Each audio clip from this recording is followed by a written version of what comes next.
This video is brought to you by my patrons. Special thank you to Paul, John, ABCDEFG, Quentin and Faye.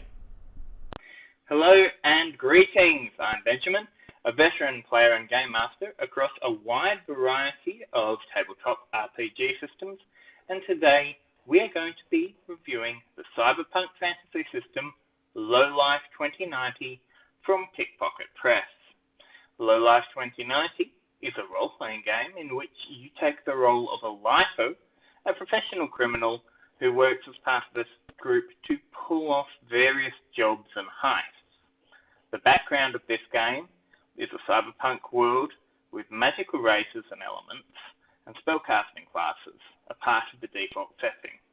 However, for those who wish to play a more standard cyberpunk system, it is relatively easy to cut out all the magical elements and use the system for an entirely mundane cyberpunk world. For those of you who are thinking that this sounds an awful lot like Shadowrun, that would be because it has a lot of similarities.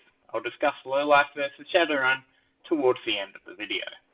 Let's get started with the core mechanics of the game.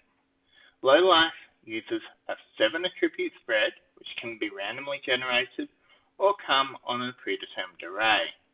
2 additional attributes, luck and initiative, have different mechanics and are derived from either other attributes or character level. Speaking of which, characters are defined by a race, class and level mechanic that should be familiar to most gamers who have played a D20 system before. The core book has 6 races and 9 classes, with the game progressing from levels 1 to 10.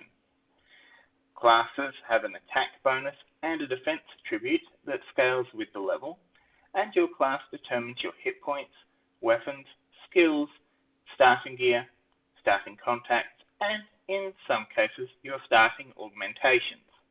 Additionally, each class has a class resource and class features that use this resource, although unlike many systems, your class features are chosen from a list at level up rather than being set, and they are not normally level gated. The game has 2 core mechanics. In combat, it uses roll plus modifiers against armor class to determine hits, with rolling higher being better. For skills, attribute checks and saves, it instead uses a roll under system, with an unmodified D20 being rolled and compared to a target number and the lower roll being preferred.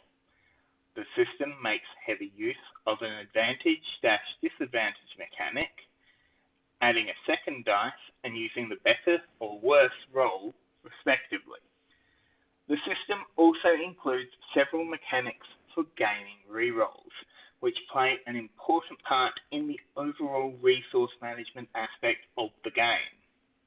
Despite being a level-based system, it is designed to avoid excessive scaling, with defense and hit points remaining within a reasonably bounded level for the entire game, and armor cannot reduce damage below 1. Combined, this means that in most circumstances, the players can pull off an unlikely win even against a superior foe, while at the same time meaning that no point is damage trivialized. It also means that no weapon ever becomes truly obsolete, and it is entirely viable to play from levels 1 to 10 while still wielding the weapons you started with, although probably with a few tweaks along the way. The game includes a streamlined hacking system which focuses on temporary control and not disrupting the flow of gameplay.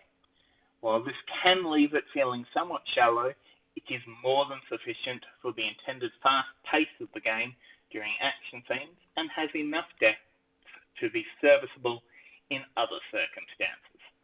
The magic system is simple enough to easily grasp, but quite powerful.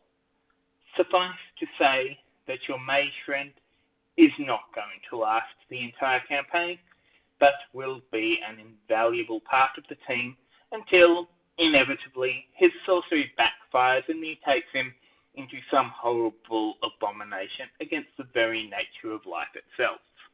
The Game Mastery section of the core book includes enough random table set.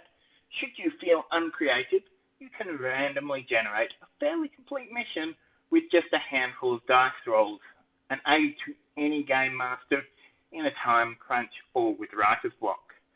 The stat blocks include a nice variety of adversaries too. So back to the obvious question. Why would I buy Lowlife 2090 over Shadowrun? There are several reasons.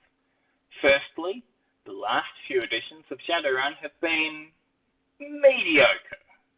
Long-time fans tend to consider the heyday of the series as having been either the third or fourth edition, depending on who you ask. Since both third edition and fourth edition have run their lifespans, you will find that they have a lot of flat books and expansions, some of which are not particularly balanced, but some of which are practically mandatory to play. A game of Shadowrun 4th edition without Arsenal, Street Magic, Unwired, Augmentation, and the Runner's Companion feels like you're working with only half the system, as each expansion book fleshes out its area considerably. By comparison, Lowlife 2090 is entirely self-contained in a single, reasonably priced book. For someone new to the genre, only having a single book to worry about is extremely useful.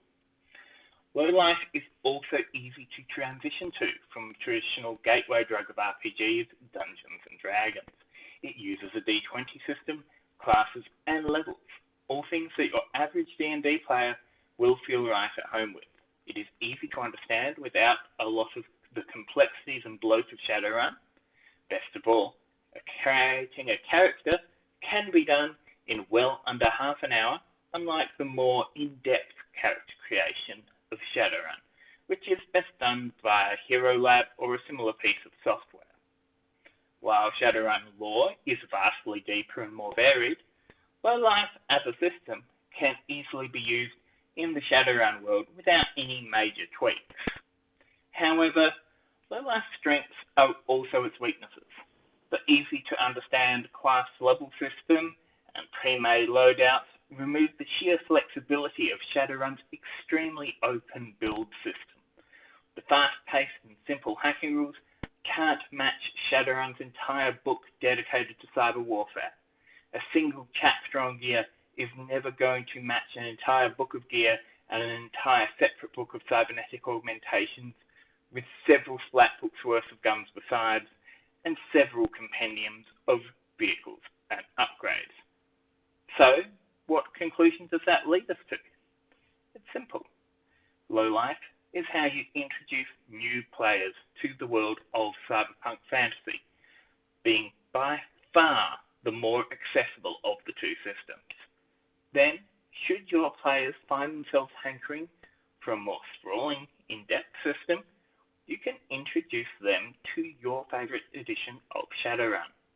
I doubt you'll need to in the immediate future though, as Lowlife has no shortage of enjoyment just waiting for some unfortunate lifers to come and explore. Anyway, that's my review of Lowlife 2090. Please like and subscribe, and as always, have fun and stay safe.